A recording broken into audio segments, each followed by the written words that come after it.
Hello everyone. मैं इस video में मैट्रिक्स रिप्रेजेंटेशन को थोड़ा और क्लियर करूंगा और उसके बाद फिर इक्विवेलेंस क्लास आपको बताऊंगा। तो मैट्रिक्स रिप्रेजेंटेशन में एक चीज़ प्रीवियस वीडियो में मिस हुआ था, वो मैं बता दे रहा हूँ कि जैसे मान लीजिए सेट ए पे आपका रिलेशन दिया गया है और सेट ए में आपको A1 A2 so on AN इतने एलिमेंट दिए गए हैं। तो मैट्रिक्स को कैसे हम बनाते हैं, तो ये समझिए कि मैट्रिक्स में आपके n रो और एक n कॉलम होंगे। तो row will be headed by A1 A2 so on AN and in same way column will be headed by A1 A2 so on AN। जो आपके सेट में एलिमेंट्स होते हैं वही आप उतने कॉलम बना देते हैं, उतने रो बना देते हैं। अगर आपका रिलेशन एक ही सेट पे मतलब same set to same set में रिलेटेड है तब की बात कर रहे हैं। लेकिन अगर मान लीजिए सेट ए का रिलेशन सेट बी में है तो वही चीज़ आप कैसे ट्रीट करेंगे। आपका रो तो A1 से लेके A1 A2 so on AN रहेगा, लेकिन कॉलम की जगह पे B1 B2 so on BN हो जाएगा। ए और यहाँ पे AN नहीं बल्कि AM है, क्योंकि आपके सेट ए में AM एलिमेंट लिए गए हैं। तो पहला जिस सेट से रिलेशन है और किस सेट से रिलेशन किस सेट में है, ये चीज़ आपको ध्यान रखना पड़ेगा। तो अगर सेट ए से रिलेशन सेट बी में है तो सेट ए वाले सारे एलिमेंट रो हेड करेंगे, मतलब रो के नाम A1 A2 so on AM पड़ जाएंगे और कॉलम के नाम B1 B2 so on BN पड़ जाएंगे। लेकिन अगर जो कि जनरली यही देखने को मिलता है कि सेम सेट का रिलेशन सेम सेट में होता है, तो A1 A2 so on AN अगर आपके सेट ए में एलिमेंट्स हैं तो आप स्क्वायर मैट्रिक्स ही बनाएंगे।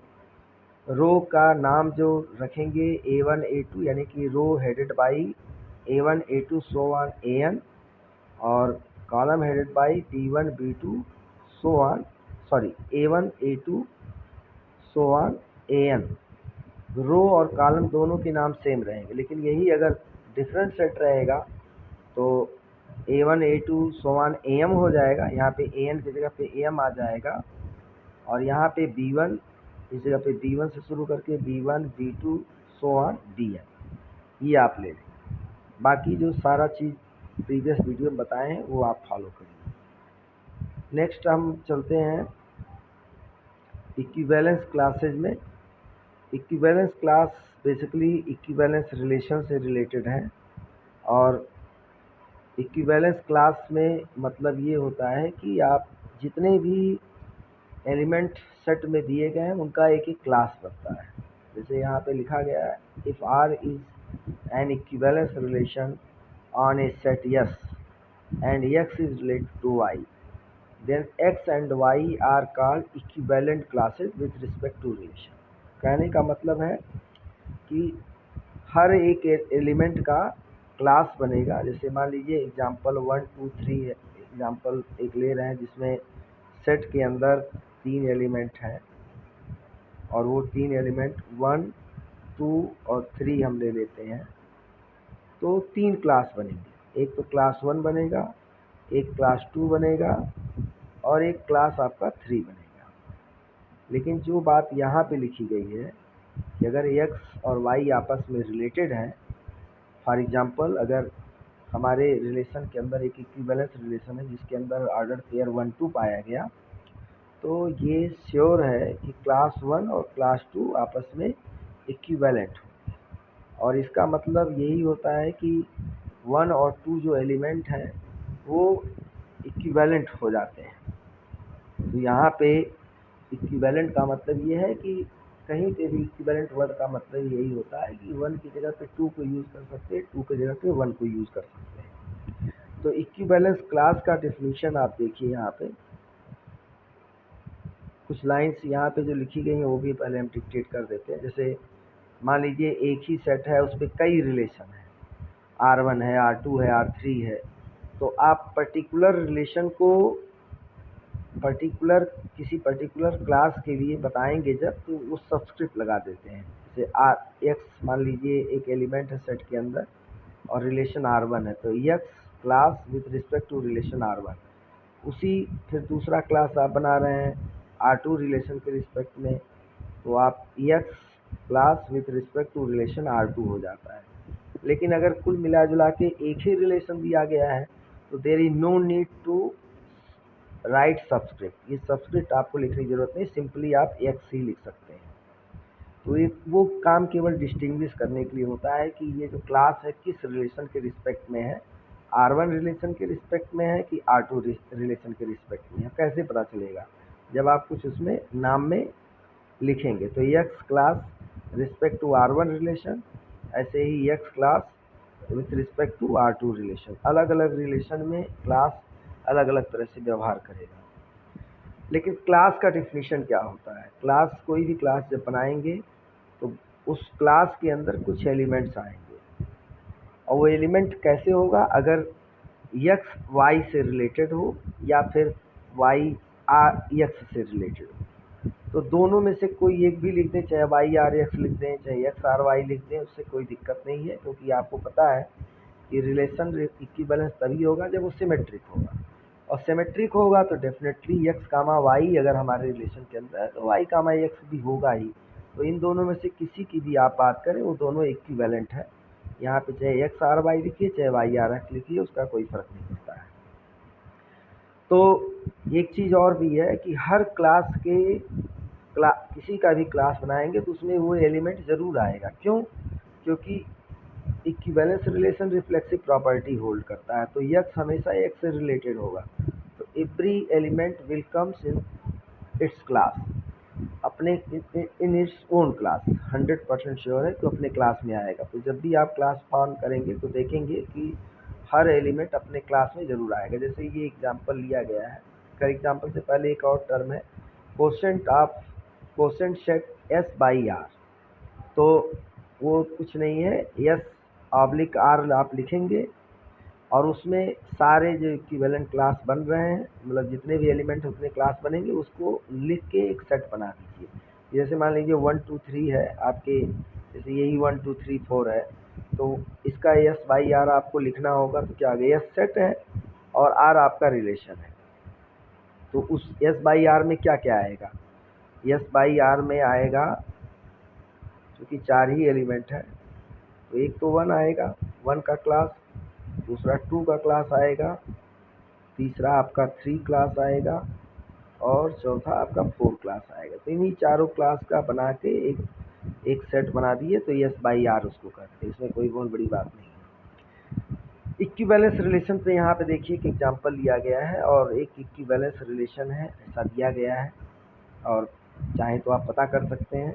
देखिए 1 1 भी है, 2 2 भी है, 3 3 भी है, 4 4 भी है, चारों हो गए जो रिफ्लेक्सिव होने के लिए ज़रूरी था। और सिमेट्रिक की बात है तो 1 2 है तो उसका अपोजिट 2 1 भी है।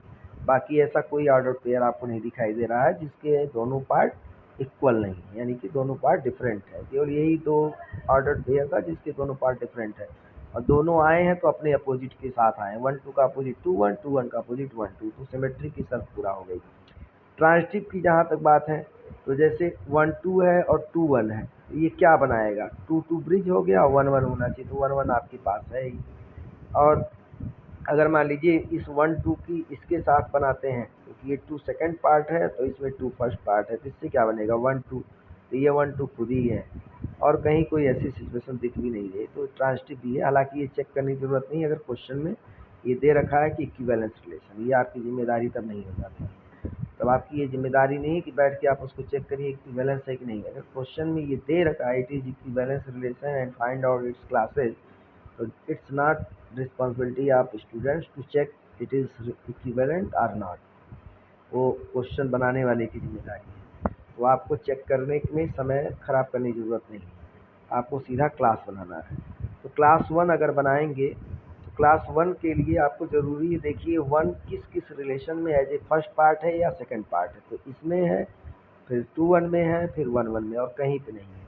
तो आप 1 के अलावा चाहे वो फर्स्ट पार्ट में चाहे सेकंड पार्ट में कौन सा एलिमेंट दिखाई दे रहा है, केवल 2 दिखाई दे रहा है और तो कुछ दिखाई नहीं दे रहा है। तो 1 की क्लास में आपका क्या क्या आ जाएगा, एक तो 1 तो खुद आएगा ही क्योंकि देखिए 1 रिलेटेड टू 1 है, और 1 की क्लास में 2 भी आएगा क्योंकि 1 2 से रिलेटेड है या 2 1 से रिलेटेड है। तो 1 जहाँ जहाँ जिस भी ऑर्डर्ड पेयर में दिख रहा है उसका चाहे फर्स्ट पार्ट आप लिख लीजिए चाहे सेकंड पार्ट लिख लीजिए, वो आपका क्लास बना देगा। अगर आप इन 3 ऑर्डर्ड पेयर में 1 को देख रहे हैं तो फर्स्ट और सेकंड पार्ट को अगर सेलेक्ट करें तो क्या मिलेगा, 2 ही एलिमेंट मिलेगा, या तो 1 मिलेगा या 1 मिलेगा और 2 मिलेगा। तो आप उसको कर्ली ब्रेसेस में लिख दीजिए, क्लास 1 बन जाएगा। इसी तरह से 2 के क्लास के बारे में देखिए तो 2 की क्लास में भी वही आएगा। एक और ऑर्डर पेयर ये बढ़ जाएगा, ये नहीं रहेगा 2 की क्लास के समय पे, ये रहेगा उसकी जगह पे, तो वही बात फिर निकल के आएगी। 3 का क्लास अगर आप बनाने चलेंगे तो 3 केवल यहीं पे दिखाई दे रहा है, और 3 किससे रिलेटेड है, 3 से, तो 3 सिर्फ आया। 4 का क्लास बनाने चलेंगे वही बात आएगी, 4 आएगा।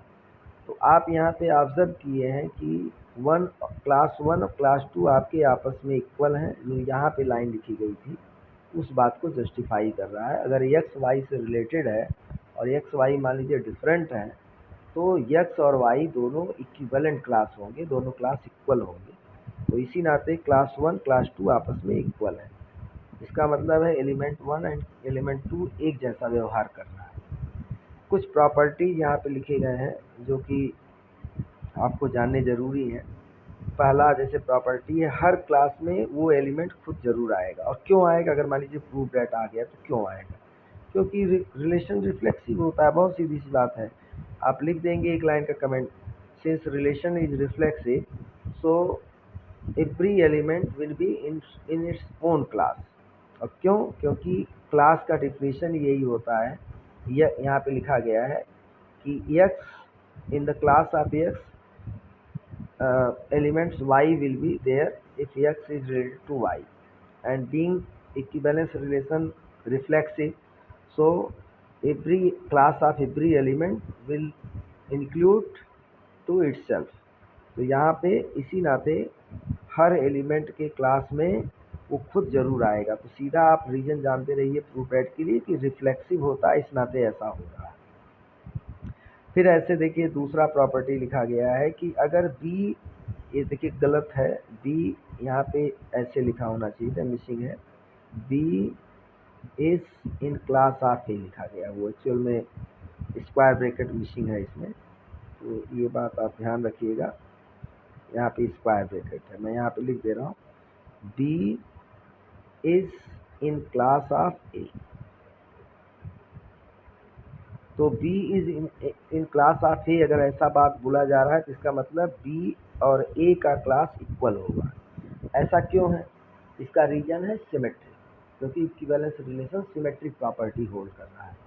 तो क्या आप कहेंगे कि B अगर A की क्लास में है तो इसका गारंटी हो गया कि B is related to A और A is related to B, दोनों बातें हो गई क्योंकि सिमेट्रिक होता है।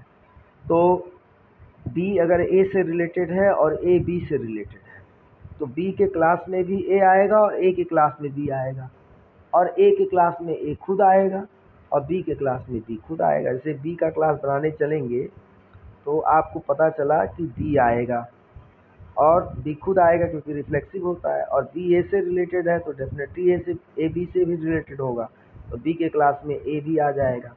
इसी तरह से A का क्लास बनाने चलेंगे तो रिफ्लेक्सिव होने के नाते A खुद आएगा, और ये तो दे ही रखा है कि B A के क्लास में है, तो B A के क्लास में है तो यानी कि A B से रिलेटेड है, B A से रिलेटेड है, तो A के क्लास में B भी आ जाएगा। तो दोनों के कैलकुलेशन से क्या हुआ, B is equal to B class of B is equal to class of A।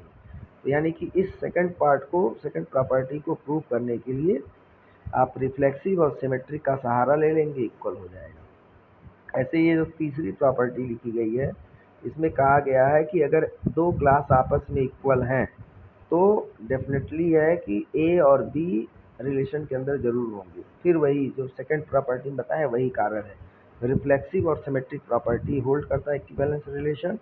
इस नाते अगर ए और बी का क्लास, एक ए और बी क्लास दोनों इक्वल हैं तो इसका मतलब ये हुआ कि बी में ए होगा और ए में बी होगा।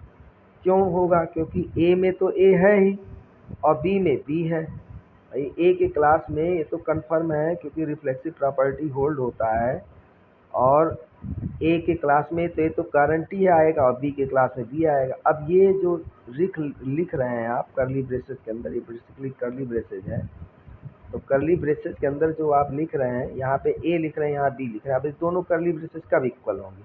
जब इस बी को आप यहाँ पहुँचा दीजिए और ए को यहाँ पहुँचा दीजिए। और इस तरीके से क्या मतलब निकला कि ए कामा बी आपके रिलेशन के अंदर होना जरूरी है, क्योंकि ये तभी आ पाएगा, ए कामा बी या बी कामा ए तभी आ पाएगा जब रिलेशन के अंदर ए कामा बी हो। तो और चौथी प्रॉपर्टी है कि या तो दोनों क्लास इक्वल होंगे या तो डिसजॉइंट होंगे। तो ये भी बात है कि अगर आप कॉन्ट्रडिक्शन अप्रोच से प्रूव करना चाहें कि मान लीजिए कि ए और बी आपके इक्वल क्लास हैं, तो इसका मतलब हुआ कि ए की क्लास में तीसरे प्रॉपर्टी को रेफर करके भी आप बोल सकते हैं कि निश्चित है ए कामा बी ए के अंदर आएगा और बी में भी ए कामा बी तब आएगा अगर ए और बी दोनों आपस में इक्वल क्लास है। तो इस केस में क्या हुआ? दोनों क्लास आपस में इक्वल होने के नाते ये हुआ। अब आप ये सोचिए कि क्या ये संभव है कि इंटरसेक्शन करने पे फाई मिलेगा? नहीं मिलेगा। अब आपका अगर मान लीजिए इंटरसेक्शन फाई ले आना, तब क्या होगा कि अगर ये दोनों के दोनों मिसिंग हो, दोनों के दोनों ही ना हो, तो दोनों के दोनों, भाई अगर मान लीजिए ए यहाँ पे है और यहाँ पे ए है, तो ए कॉमन मिल जाएगा। अगर मान लीजिए यहाँ पे ए है और यहाँ पे बी है, तो फिर क्या होगा कि दोनों में कुछ भी कॉमन नहीं है। अब यहाँ पे अगर ए है और यहाँ पे बी है, तो ये तो 100% होगा कि भाई ए की क्लास में ए आता है, आएगा ही आएगा, चाहे कोई प्रॉपर्टी होल्ड हो या ना हो। ए की क्लास में ए आएगा और बी की क्लास में बी आएगा। तो इस सिचुएशन में क्या मिल रहा है? अगर ए की क्लास में सिर्फ ए हो और बी की क्लास में बी हो, तो उस सिचुएशन में क्या होगा? फाई आएगा, कॉमन नहीं कुछ रहेगा। और अगर दोनों इक्वल होंगे, दोनों क्लास इक्वल होंगे, तो फिर दोनों आपस में इक्वल हो जाएंगे, या तो सब कॉमन होगा या तो कुछ भी कॉमन नहीं होगा, ये कहने का मतलब है। तो नेक्स्ट हम आपको नेक्स्ट वीडियो में बताएंगे।